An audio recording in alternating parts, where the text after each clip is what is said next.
우리나라 국통맥이란 것을 뭐 어린이부터 청소년 전 국민이 이거를 알아야 바른 그런 나라가 된다고 저는 생각을 하는데, 그 국통맥에 있어서 제일 지금 이제 핵심이 되는 그 허리라고 하죠. 뭐 그런 부분이 사실은 이 북부였거든요.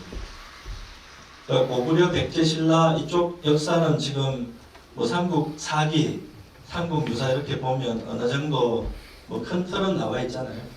표면적으로 쭉 흐르는 그 역사가 있기 때문에 그 제정신 갖고 그 책을 보면 쭉 이제 어느 정도 그게 가능한데, 그 앞으로 이제 고조선 또 그 앞에 배달국 이쪽으로 가면 뭐 완전히 뭐 이게 뭐가 뭔지 사람들이 구별을 못하고, 그러다 보니까 본인이 이게 구별이 안 되니까 애들한테 사실 가르치는 건 불가능하죠.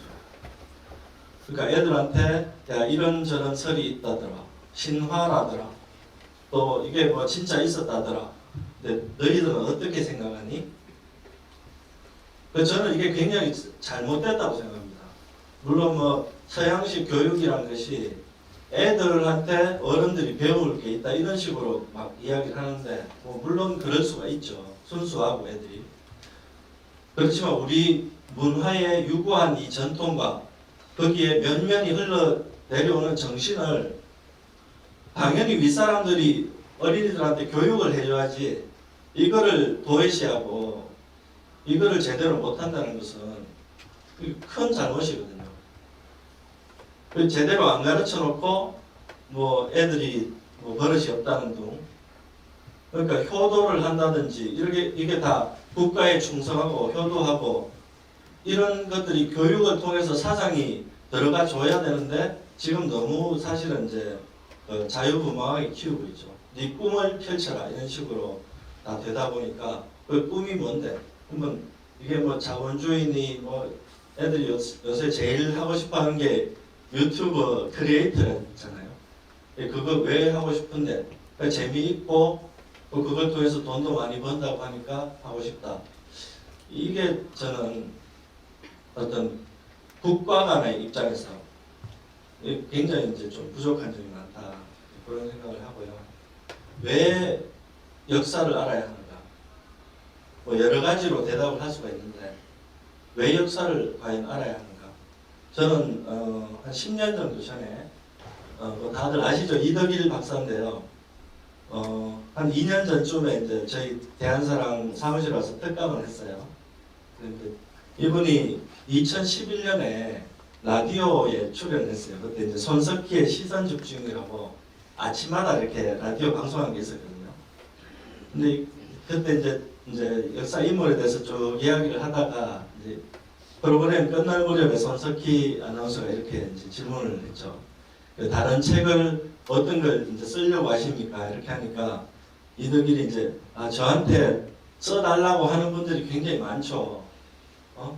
이미 세상 떠나신 분들이 그렇게 말을 하는 거예요.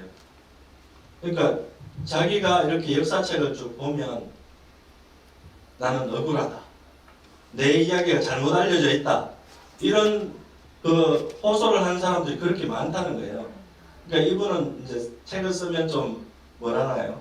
사람들이 비주류라고 하지만 굉장히 진실을 느끼잖아요. 그 책 속에서.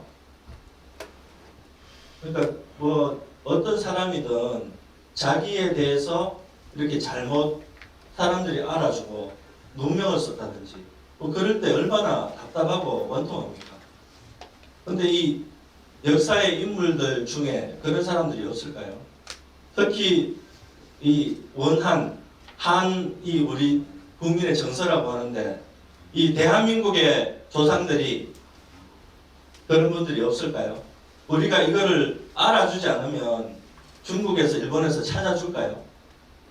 우리가 후손의 도리로서 잘못 알려진 그런 선조가 있으면 바로 잡아주는 게 맞지 않겠습니까? 그리고 잘못된 역사 그 기록이 있으면, 또 잘못 알려진 세계적으로 왜곡돼서 알려진 그런 게 있으면 당연히 이걸 바로 잡아주는 게 맞지 않겠습니까? 저는 이것이 사실 역사의 어떤 목적이다. 그렇게 말할 수도 있다고 봅니다. 원과 한을 지금까지 얼마나 맺은 사람들이 많냐고요. 그러면 그 사람들에 대해서 정확하게 우리가 평가를 해주고 정확한 사실관계만 우리가 딱 인식을 해주면 그분들의 원한은 풀리는 거죠. 자, 그래서 이제 오늘 주제가 이제 북부여인데 일단 북부여로 들어가기 전에 이 단군 조선 그 앞에 배달 한국이 있었다고 하는데요. 큰 틀로 말하면 이 한국이란 것은 지금 그 시베리아에 가면 바이칼 호수가 있지 않습니까? 그쪽 주변을 이제 중심으로 해서 뭐 유라시아 대륙 이제 전체적으로 이 한국 문명이 있었다 이렇게 이제 생각을 하시면 되고요. 그 문화에 대해서는 뭐 제가 지금 길게 이야기는 못하고요. 그리고 거기에서 바로 환웅천왕이 이 대흥안령산맥을 넘어가지고 이 동쪽으로 왔잖아요. 그리고 배달 신시 거기에 나라를 세웠는데 그것이 바로 배달국이란 말이에요. 배달국. 그리고 그 배달국이 18대 관원까지 쭉 가다가 이제 단군 왕검이란 분이 다시 이제 전기를 딱 모아가지고 새 나라를 열었어요. 그게 BC 2333년에 바로 단군 조선을 개국한 거죠. 그러니까 배달국만 해도 배달국은 사실 거기 배달국에 제일 이제 뛰어난 인물이다 하면 보통 태호복희, 영재신노, 치우 이렇게 세 분을 말하거든요. 그러면 중국에 가면 태호복희를 섬기잖아요. 태호복희 사당이 중국에 세 개가 있고 그러면 사실 태호복희만 해도 이제 우리나라만의 어떤 조상이라고 하긴 좀 그렇죠. 물론 그분들의 뿌리는 배달국의 이제 그 태후의 환웅의 막내 아들 이렇게 되니까 그 뿌리는 당연히 배달국이지만 중국 사람들이 자기들이 그렇게 지금 이제 문화의 인문지조다 이렇게 보시니까 그 이제 동양의 이제 공통적인 조상이다 이렇게 뭐 생각할 수가 있겠죠. 그렇지만 고조선은 전혀 다른 문제예요. 고조선 단군 왕검을 받던 사람은 이 세상에 한국인밖에 없어요. 중국 사람들이 단군 왕검을 받들어 주진 않잖아요. 그러니까 여기까지 가면 이제 여기부터는 이제 우리가 정말 잘 그 위에도 물론 이제 우리가 장자국이니까 이렇게 잘 받들어 드려야 되지만 단군 조선부터는 정말 우리가 아니면 그 누구도 받들어 줄 수 없는 그런 이제 단계가 되는 거죠. 그런데 지금 여기 쭉 보시면 이제 단군 조선이 시대별로 도읍지가 3번 이제 옮기는 그런 과정이 나오는데요. 그러니까 뭐 대충 이렇게 보시면 이렇게 이제 대흥안령산맥이 이렇게 있거든요. 대흥안령산맥이 있고 이쪽에 요동반도부터 이제 이렇게 좀 산맥이 완전히 이렇게 대마봉까지 이렇게 뒤덮고 있죠. 그리고 여기 굉장히 이제 탁 트인 넓은 평야가 있습니다. 그리고 이쪽으로 요하라는 큰 강이 흐르고 이쪽으로는 이제 송화강이라는 큰 강이 흐르죠. 이 하얼빈은 바로 이제 송화강 유역에 있기 때문에 송화강 아사달이다. 저게 맨 처음에 이제 도읍지가 되겠습니다. 하얼빈이 그 안중근이 토히로부미를 사살한.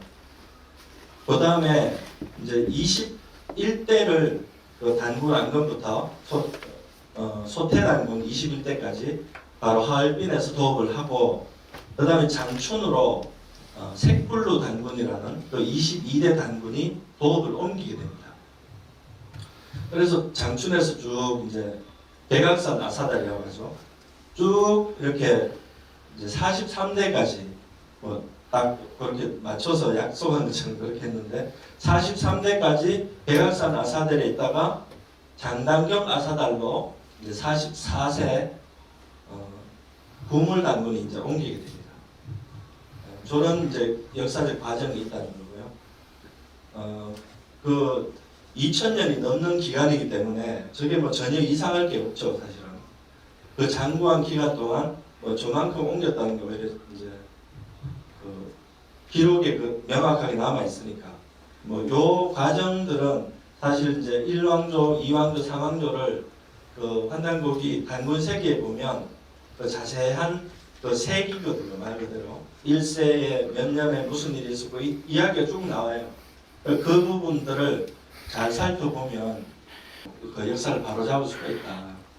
요 표로 이제 정리를 해보면 1왕조 시대는 아까 말씀드렸다시피 21세 소태단군까지 1048년입니다. 그리고 2왕조 시대는 물리단군까지 860년 해서 1908년이 1왕조, 2왕조 시대 그렇게 되고, 그 다음에 제3왕조는 이제 좀 약간 말기로 넘어가는 거죠. 그래서 180년간 구물단군부터 고열가 단군까지 이렇게 되는데, 여기서 이제 잘 보셔야 될 것은 바로 국호가 대부여로 바뀌었다는 거예요. 단군 조선인데 국호가 대부여다. 자, 고전에 이제 지금 이렇게 사망적으로 나눴지만 또 단군 조선은 또 지리적으로도 진한, 마한, 변한 이렇게 세 개로 나눠가지고 다스렸어요. 이걸 삼한관경제라고 하거든요. 그런데 이 진한이 제일 이제 그 중심이고 중국 이쪽이 그러니까 번한이고 한반도가 마한이거든요. 그러니까 이 진한 지역이 진조선 지역이 대부여로 바뀐 거예요. 그리고 이 번조선 지역은 그대로 남아 있고, 자, 요거를 잘 이제 생각을 하셔야 됩니다. 지금 여기 이제 1908년이라고 이렇게 돼 있는데, 삼국 유사 보면 이제 단군 왕검이 이렇게 신선이 돼서 산으로 가서 이제 수도에서 신선이 됐다는 이야기 나오거든요. 1908세다 이렇게 나와요. 1908세. 산 사람이 1908세를 산 게 아니고 저 왕조가 바로 1908년이다. 그 숫자가 딱 맞아요. 아주. 자, 그러면 이제 바로 그 고조선 대부여라고 나라 이름을 바꿨다 그랬잖아요. 그러니까 그 고조선의 진조선이었던 그 부분이 대부여라고 이렇게 대부여 그 나라 이름으로 불렸었는데, 그 부여가 이제 크게 한번 이제 요동을 치면서 다른 시대로 넘어가는 거죠. 그 이제 북부여 시대가 나오거든요. 그 대부여의 북쪽에 있었다. 그래서 북부여라는 이름이 나왔고요. 여기에 이제 해모수 단군이 등장을 합니다. 고열가 단군이 이제 마지막 단군인데 고조선에, 그러니까 이분이 이제 통치를 하다가 막 오가가 너무 쟁립을 하고 말을 안 듣는 거야. 쉽게 말해서. 그러니까 이제 내가 더 이상 다스릴 수 없다. 그러고는 너희들이 이제 누구를 천거를 하든지 그렇게 해라 하고 실제로 산으로 들어갑니다. 3월 16일 날 대천제를 딱 지내고, 그 이튿날 아침에 산으로 들어가요. 백악산으로 들어가요. 그러고는 이제 남아있던 그 오가, 마가, 저가, 우가 있잖아요. 그 오가가 공화정을 해요. 돌아가면서 이제 그 통치를 하는 거죠. 그렇게 쭉 있는 상태에서 바로 이 해모수라는 분이 등장을 하는 거죠. 자, 저는 이 해모수라는 분의 이제 등장이 너무 멋있는 부분이 있던데, 이거 한번 읽어볼게요. 시조 단군 해모수조입니다. 그 단군 세기 다음에 북부여기라는 기록이 나오거든요. 환단곡에. 그러니까 임금님께서는 본래 타고난 기품이 영웅의 기상으로 씩씩하시고 신령한 자태는 사람을 압도하여 바라보면 마치 천왕랑과 같았다. 하늘이 낸 임금의 그런 기상을 가진 사나이란 말이에요. 그리고 23세에 천명을 쫓아 내려오니 이때는 47세 고열가 단군 제위 57년이었다. 그러니까 임술년 4월 8일 이렇게 나오잖아요. 그러니까 저게 몇 년이냐면 BC 239년입니다. BC 239년 임술년이 바로 이제 그 고열가 단군 제위 57년이거든요.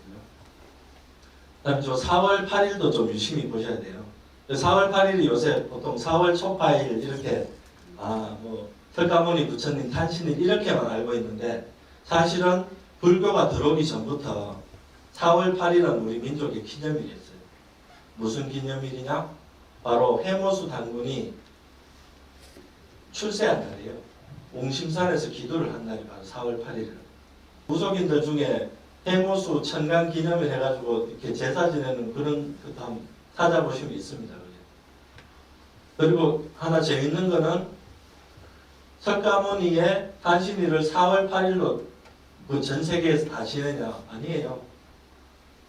음력 4월 8일 하는 데는 우리나라하고 뭐 중국도 다는 아니고 일본은 양력으로 지내고 동남아는 다 달라요, 날짜가. 왜 음력 4월 8일이냐 이거예요, 우리나라. 저게 우리나라 토속의 이제 원래 기념이라고 딱 맞아 떨어지니까 우리나라 저렇게 정착이 된 거다. 저는 이렇게 보거든요. 그리고 임금께서 옹심산에서 그 보몽자 마음심자 옹심산에서 기병을 하여 난빈에 제시를 지으셨다. 머리에 까마귀 그 깃털을 오우관을 쓰고 허리에 용광금을 그 용의 그 빛이 나는 용의 비늘 빛이 나는 그 칼을 차고 오룡거를 저거는 5마리의 말이 끄는 그 수레를 타고 다니시니 따르는 사람이 500명이었다. 아침이 되면 이제 정사를 돌보고 저녁이 되면 등천을 하셨다. 이렇게 기록이 나옵니다. 그래서 지금 정리를 해보면 이 단군조선이 아까 고열과 단군 47대 단군이 산으로 들어간 것이 바로 BC 238년이에요. 238년이고 그 한 해 전에 239년 임술년 4월 8일에 해모수 단군이 나라를 열었다. 그러니까 딱 이렇게 한 해가 이렇게 겹치죠. 그런데 이제 실제로 여기에서 산으로 들어가시고 여기 232년까지 6년간은 오가가 공화정을 합니다. 그리고 이제 해모수 단군이 저기 딱 가죠. 그 백악산 아사다를 딱 갑니다. 가가지고 오가를 설득을 해요. 중국은 지금 저렇게 나라가 지금 통일이 돼가지고 우리가 언제 먹힐지 모르는데 우리가 이렇게 분열을 하고 이렇게 할 수 있겠냐 이렇게 설득을 한 거죠. 그러니까 당신이 맡아달라 이렇게 생깁니다. 그래가지고 이 해모수 단군이 딱 이제 대권을 잡게 되죠. 그러면서 북부여가 이 이제 고조선의 그 정통권을 그대로 이제 인수를 받게 되는 거죠. 단군조선의 정통을 북부여가 대성을 했다.